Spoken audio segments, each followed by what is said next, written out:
Yo, Pierre, you want to come out here? I see the title. Let's do it. On May 18th, 2024, just before midnight, officers with the Grand Rapids Police Department rushed to a downtown alleyway after receiving reports that somebody had been shot. 911, where's your emergency? I just heard some gunshots and there seems to be a person on the ground.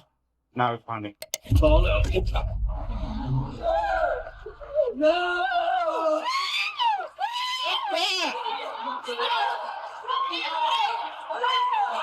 Stop! Stop! You need to move right now. That's my sister! That's my sister! Please let me go! The officers began CPR, fighting to save the victim's life, but it quickly became clear that they were too late. Victim appears to be beyond medical help here. It wasn't long before EMS arrived and confirmed what the officers had feared. The victim, 15-year-old Lakeisha Williams, had succumbed to her injuries. What was TOD? Like 348? It is a female Lakeisha. The police quickly secured the crime scene and immediately began their investigation. Is there casings over there? Do you guys know anything about what happened? It's Black Friday at Wayfair. Score doorbuster deals like this machine washable rug for just $99.99. That's your sister? That's my blood sister. I don't know nothing. I just got here. But if the shots came from in here, we're gonna have to walk this. They were able to obtain surveillance footage from the area, and the moments leading up to the shooting were caught on camera. Right around the corner from the alleyway, 5 kids can be seen riding around on scooters at around 11:30 p.m. One of these kids was Lakeisha. Her brother, the one in the orange shirt, was leading the way as the group turned into the alley. When he reached the end of the alley, he looked to his right and saw a mysterious group walking towards him. He immediately pulled a U-turn, as if he was trying to avoid them. When the group reached the intersection, one of the members looked down the alleyway, drew a handgun from his waistband, and shot 4 times. One of those bullets struck Lakeisha in the back. And this the shit that I be talking about, bro. Like, this is what I'm saying. The streets is dead. This is stupid. I know y'all niggas hear this a lot, but it's dead. It's cameras everywhere. So say if you do go up into a store, you run around and you do something like this and your face is masked up, that don't mean nothing. They got facial recognition scans. They ain't gonna do shit but track the CCTV footage all the way back to where you came out of the house at. They gonna track you back to where you live at, where you lay your head at every night. It's dead, bro. There's really no way to be able to do this shit and not get away. But if he knows who these niggas are. And he was aiming for the nigga in the orange shirt. Because that's the reason as to why that nigga bucked that U-turn on that scooter. When he reached the end of the alley, he know exactly who that nigga is. Exactly who he like, oh shit, woo, that's whoop-de-whoop. He looked to his right and saw a mysterious group walking towards him. He immediately pulled a U-turn, as if he was trying to avoid them. Buck to you, and then this is the sister right here. This is what I'm saying, bro. Just happened to beat up. But who did you think that you was gonna hit? He drove off first. She pulled off behind him. If you gonna hit anybody, 9 times out of 10 is gonna be her. Niggas just be stupid, bro. So you niggas be out here, y'all be having beef, but it don't be over nothing. A lot of times it don't be over nothing, and then you niggas is not even, y'all niggas not even out here getting the niggas that y'all are supposed to be getting. You was supposed to be getting, I know for a fact you was supposed to be targeting a dude in the orange shirt, and you hit his 15-year-old sister. The group reached the intersection. One of the members looked down the alleyway, drew a handgun from his waistband, and shot 4 times. One of those bullets struck Lakeisha in the back of the head. Both groups. And then he's so fucking lame. He got all his peoples right here behind him. He ain't finna let nobody know nothing. It's a couple of niggas walking around with no mask or nothing on, and they with you. So you're not even thinking about the niggas that's with you. This nigga gonna look around to see if there were any physical witnesses, as if it ain't a fat ass camera right here. One of the members looked down the alleyway, drew a handgun from his waistband, and shot 4 times. One of those bullets struck Lakeisha in the back of the head. Both groups seemed caught off guard and scattered in different directions. Since the shooter had his face covered, the police were unable to get a positive ID. So, when Detective Brandon Romero was put on the case, his main objective was to hunt down the witnesses who were at the scene. And, like I fucking said, Stupid ass nigga. You did this and you didn't even say nothing to your peoples. Like that's what I said, nigga. Even if you got the face, they can use the CCTV footage or they can. I didn't mention it, but nigga, there are other tools that they can use. Nigga, this nigga just came out here and started blicking down the alleyway with his peoples, and all of these niggas don't have no mask on. So if they can't find you, who in the fuck do you think that they gonna go holla at? And ain't all of these niggas not gonna keep it solid. And it's a woman in here. All the fuck, they don't even gotta go holla at the niggas. All they gotta go do is go chop it up with her. All they gotta go do is holla at little mama right here, nigga. She gonna spill the beans on everything. She gonna tell who he is, him, everybody. Hopefully, they could identify the shooter. In the meantime, the dispatcher shared a general description of the shooter to all units. Suspect information is a black male with a hoodie, black and white sweatpants, and dreads. That's all we have at this point. Black Friday's live. Biggest savings of the year. iBuyDirect.com. Let's be honest, there are zillions of things you'd rather do than look for insurance. Like assembling whatever that... Word quickly spread throughout the community of Lakaija's death, and her friends and family began showing up at the scene, looking for answers as to who did this. I got her. Since the police didn't have much information at this point, they asked Lakaija's family to visit the station the next morning. I can tell you guys personally that we have a really good start on this case. Okay. Did you guys get the video from the cinema? Yes. Yeah, we got video and we've watched. I mean, there's a guy right now actively.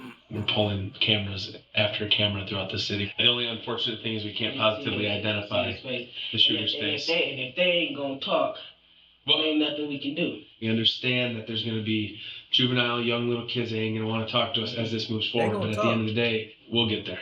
Okay. Trust me, we'll get there. The family had important information to share with the detectives. They had reason to believe that Lakaija wasn't the intended target of the shooter. Like I said. Instead, it was more likely that one of Lakaija's friends had angered a local gang member after a fight that had recently taken place. Unfortunately, they had no... He got his ass beat. The nigga who shot the gun, he got his ass beat. He felt some type of way. No idea who was involved in the fight. Do you have any idea what... And I say that because if he beat his ass, what would you have a need to kill him for? You already whooped on him. That's enough. I mean, unless you just that crazy and toe up, but if that was the case, why you ain't do it when you seen him? So he got his ass whooped. He felt some type of way. And I guarantee you. a couple weeks ago. Although this information was useful, the detectives explained that speculation alone wasn't going to bring justice to Lakaija's killer. Biggest and most important thing out of this whole thing is we have to work backwards, identify the people that she's with. We got to be able to prove stuff. Yeah. It's great being able to have you guys pass on information, but that's called hearsay from the court's eyes. You can't go up on the stand and testify to that. Right. We have to hear it from the people that actually saw it. So moving forward, if anything else comes up, names, please just call us. Or if you're able to talk to any of them that you know are there now for sure, and they're willing to talk to us, because at the end of the day, we got to piece this together. She was going to be somebody. She was going to go to the NBA. It was not a shadow of a doubt in my mind. I don't care what she had WNBA, what happened did not happen. Yeah. I just want justice. I don't think she can get it to the NBA. At least I know that y'all are trying to figure out what's going on. Trust me, we're doing it. I'm going on about 12 hours of sleep the last 3 days. So believe me, it's a priority. There's a lot of work being put into it. Detective Romero spent the next 48 hours organizing all of the security footage gathered from around the city, and he managed to follow the shooter's movements throughout the night of the murder. Nothing seemed out of the ordinary as the shooter literally is doing everything that I said. They're following it, tracing this nigga's breadcrumbs back to every location that he's been in, every corner he done been, like Hansel and Gretel. shooter spent the night roaming the streets of downtown Grand Rapids. Just walking he picked around. up some friends along the way, and eventually it was the same group of people that were present during the shooting. Unfortunately, Detective Romero still couldn't identify who this suspect was because of the mask he wore all night. However, after the shooting, about 2.5 blocks away from the scene of the crime, he was finally captured walking down the sidewalk without a mask on. He eventually met back up with his friends, and they got in a car and drove away. now that he had a better shot of the shooter's face. Detective Romero asked Lakaija's sister and one of her friends to come to the station for an interview, hopeful that they could put a name to the killer's face. You guys know why you're here. Yep. Do you understand? Right? We are investigating what happened to your sister. What do you know about what happened? I was at home. I was supposed to meet her downtown. But then, literally, like 30 minutes after they got downtown, I got a call, and then it was like, Lakaija got shot. And I was like, what? By who? Okay. I'm going to show you a video. I just want you guys to tell me who it is. Okay. Yes, that's Josiah Pittman. Why is he not? That's irritating. Clear as day. 18-year-old Josiah Pittman is a troubled teenager who also happens to attend the same high school as Lakaija and her siblings. He lives in a rough neighborhood in Grand Rapids where gun violence is common and death is frequent. How do you know Josiah? I knew him since I was in middle school. I'm telling you, that was every day. Yes, okay, we had almost every single class together. Like, oh, really? Yes. Okay. But we still like kept in touch. Like even after Lakaija died, I did text him and kept everything cordial. Like I didn't even know nothing. I just asked him on the phone, like, "You killed Lakaija?" And he told me no. He lied. So, but I will go and identify that boy. I will go if he go to court for this. I'm gonna be at every single one. I don't care. And at least I'm gonna go knowing that I spoke up for Lakaija. And has he even been brought in? We still have enough evidence right now. Even though this was a step in the right direction, they couldn't arrest Josiah until a witness that was actually at the crime scene could confirm that he was the shooter. The problem was that none of the witnesses were coming forward. So, on July 1st, 2024, the Grand Rapids Police Department released this surveillance footage on their social media. In the footage, Josiah's 5 friends can be seen, 4 males and 1 female. They appeared to be high school kids, possibly in their late teens. The same day they shared this clip, Police Chief Eric Winstrom held a press conference urging the community to help identify the people in the video. When we lose a 15-year-old to gun violence in downtown Grand Rapids, that falls on the whole city. We have video evidence which shows that these 5 individuals were absolutely within feet of the murderer, saw what happened, saw who pulled the trigger, and they saw Lakaija get killed. And we need to hear from them. We need to talk to them. And we need the adults in Grand Rapids, the parents, the teachers, to help us to identify these individuals, stand up, help us, and do the right thing. Shortly after this press conference, the police department received... Like, bro, just imagine that. You chilling downtown, thugging it with your family, having a good time on some scooters, and now all of a sudden you outside of your body looking at yourself on the ground. Ain't that about a bitch? Minding your fucking business. Not bothering nobody, not...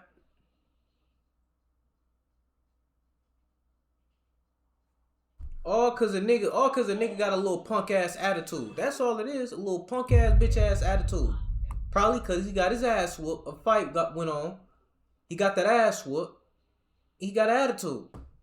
A call from someone claiming to know one of the people in the surveillance footage. Thanks to the information the caller provided, Detective Romero was able to identify this girl. He was eager to interview her, so he went to the girl's house to speak with her mother. Hello, how are ya? Who did I say to go holla at? Come on, man. Come on, man. She's not a suspect. Okay? But it is very important that we talk to her, okay? Okay. Tell her, give me a call. Okay. Awesome. Thank you so much. I appreciate it. Take care. Although the girl's mother seemed cooperative, 20 days passed with no word from the witness, and the investigators were beginning to lose their patience. Detective Romero decided to contact the witness's mother again, this time by phone, and he explained that there could be serious implications if her daughter didn't tell the police what she knew.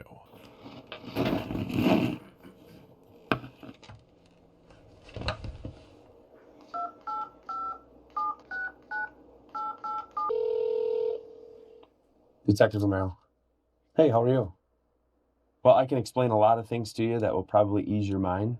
There was a homicide that occurred down in the city of Grand Rapids, and I've identified your daughter as being one of the, I'm going to call her a witness because that's what she is. I can tell you this right now. She was within feet of the individual who fired the shots. And now, do I believe she knew that it was going to happen? I don't. Absolutely. And that's just based on body language, but she was with the suspect She just needs to understand that I am investigating a violent crime. If you lie during a violent crime investigation, you can be charged with it. Okay. You're welcome. Bye-bye. Yeah, and it's video footage to show where you at. All The wheels were now in motion, and it seemed like a witness interview was finally going to happen. But before the interview could take place, somebody called the police department reporting a stolen vehicle, a seemingly unrelated incident. It didn't take long for the officers patrolling the streets to track it down. They pulled the vehicle over, and as they approached it, two people hopped out and booked it. They're bailing. Watch one of them niggas be Josiah. Rosemary. Josiah Pittman. Hey, stop! Please, stop! The two suspects were surrounded, so they began cutting through random properties and hopping fences. Stop! Two northbound. Two backyards. The officers were right on their heels. Eventually, they were able to catch up to one of the perpetrators and tackle him to the ground. We're gonna take on the Niggas wanna call me. What's your name, man? That's one thing I can say, niggas. When I was back doing my bullshit, I done ran from public a couple times, nigga. Hey, nigga, I used to. Nigga, you're not catching me. That's one thing I will confidently say, nigga. Police, and I ain't even that type of, I don't be getting into illegal shit and doing nothing, but you will not catch me, nigga. If you see me and you want to arrest me and I take off running, let me run.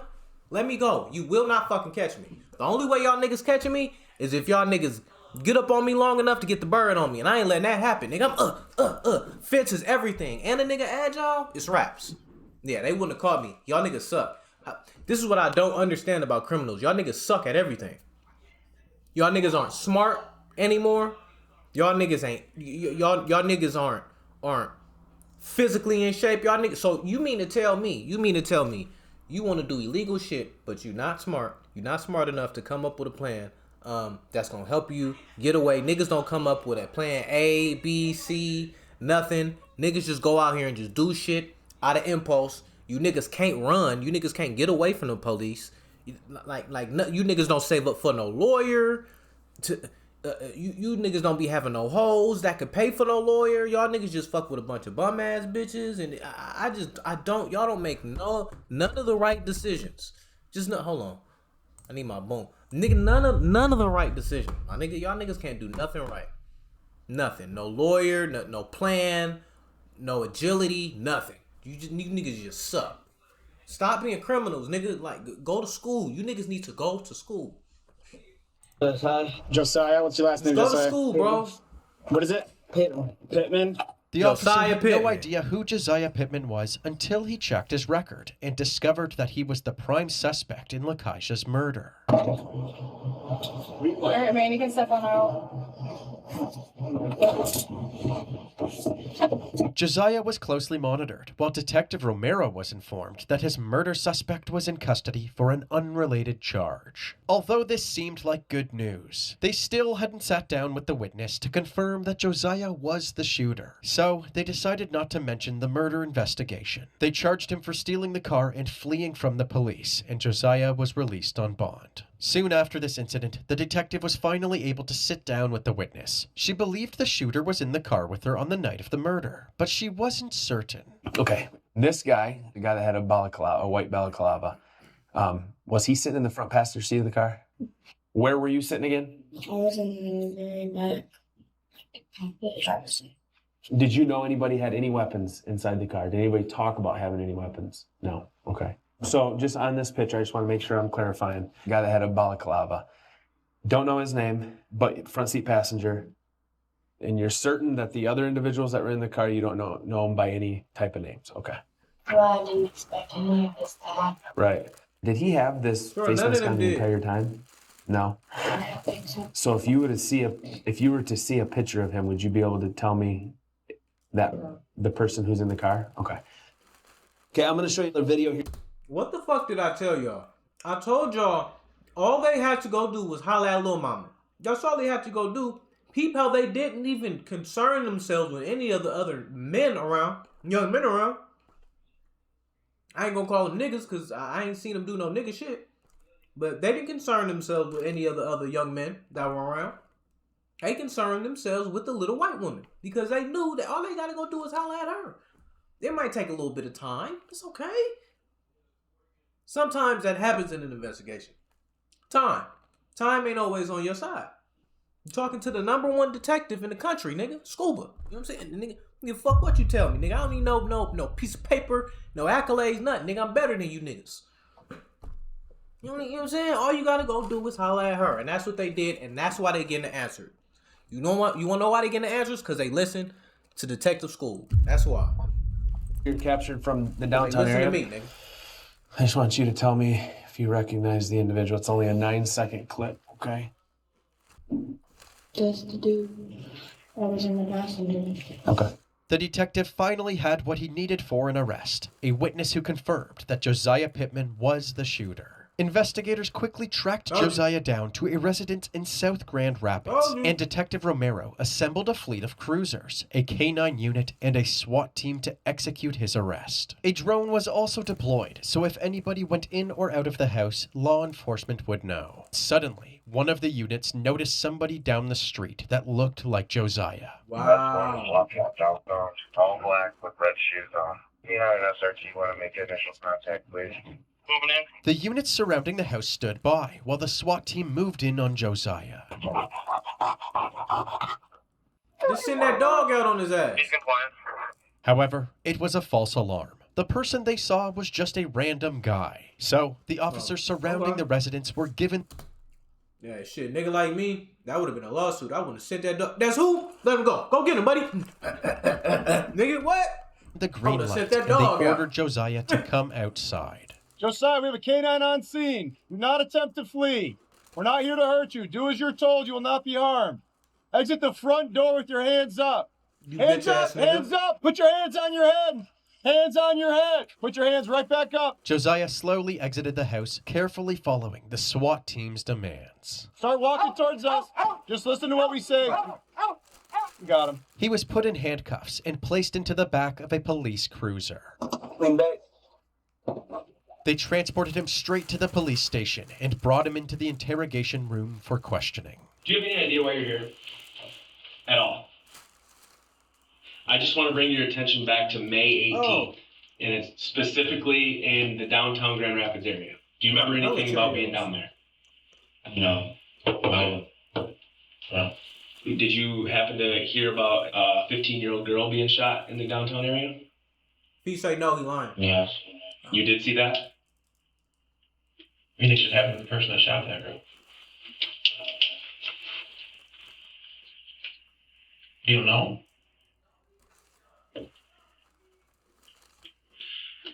This entire incident was captured on camera.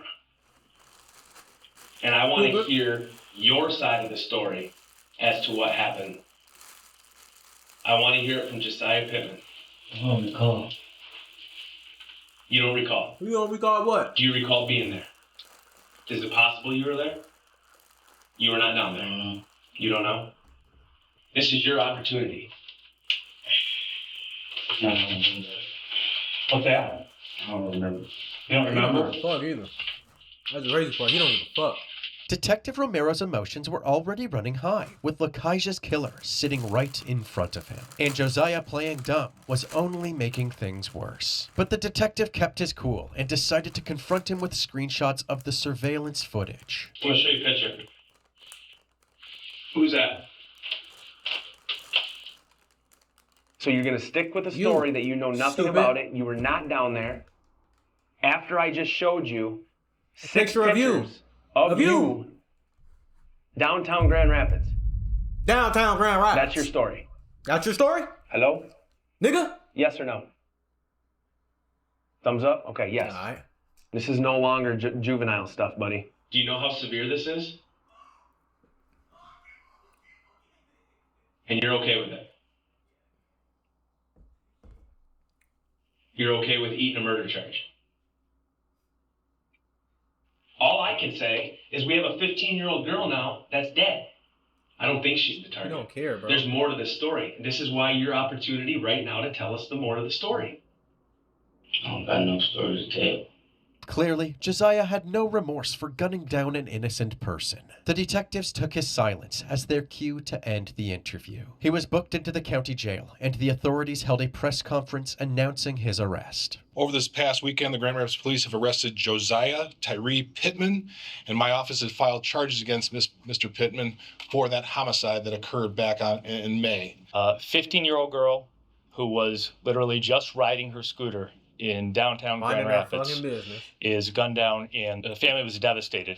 Absolutely heartbreaking, absolutely tragic, absolutely avoidable. We are not going to be the city that tolerates one of our children getting murdered and not following through. At Josiah's arraignment hearing, the judge read out his charges, but Josiah didn't seem concerned whatsoever. In fact, he seemed bored. The crime is called homicide, murder, second degree, which in the state of Michigan is a life offense or any term of years. It is alleged that you did carry or have in your possession a firearm to with a handgun at the time you committed or attempted to commit a felony. He pled not guilty to his charges and was denied bond. Although Josiah initially maintained his innocence, he later admitted to being the shooter and changed his plea to guilty. His sentencing took place on October 8th, 2025, 6 days after his 20th birthday. He had a smirk on his face. That nigga had to get his weight up in there. That nigga had to get, he went in there and changed his plea to guilty. His sentencing took place on October 8th, 2025, 6 days after his 20th birthday. He had a smirk on his face as he sat down with his defense team. Lakaija's mom, Shakita Matheson, had the opportunity to speak to the court, and she urged the judge to hold her daughter's killer accountable. Lakaija's death did not only take my daughter, it shook my entire family. My other children are grieving deeply and live in fear that the same thing might happen to them. I lost my son in 2011 to an unexplained death. And while the pain is unimaginable, the loss has been even harder to cope with my daughter. You gotta bury 2 of your fucking kids? Damn, man. I hope the person responsible is held accountable for their actions.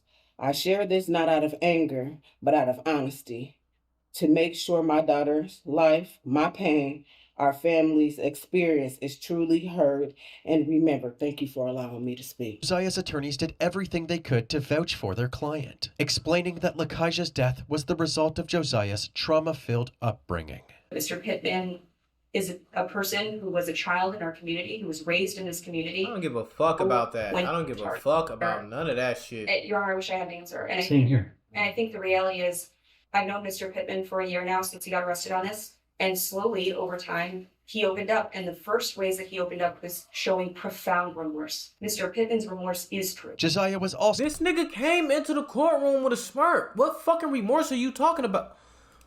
Ooh, I almost called you out your name, white woman. You just doing your job. I understand what your job is, so I can't hold you accountable for that. Because you doing your job. You're protecting your client.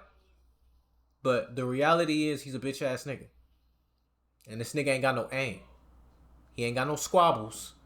He ain't got no aim. He ain't got no fucking brain.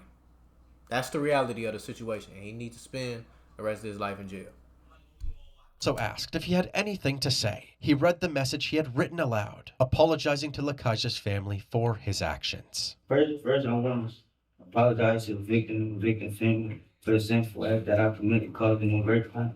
Even though y'all can go listen to that Crocker shit. A minimum of 300 months to a maximum of 600 months in the Michigan Department of Corrections for the second-degree murder. Josiah Tyree Pittman was sentenced to a minimum of 27 years and a maximum of 52 years in prison. For some reason, Josiah couldn't help but smile and laugh to himself for the rest of the hearing, a reaction that made his heartfelt apology feel much less sincere. He was taken to the Charles Eagler Reception and Guidance Center, where he currently resides.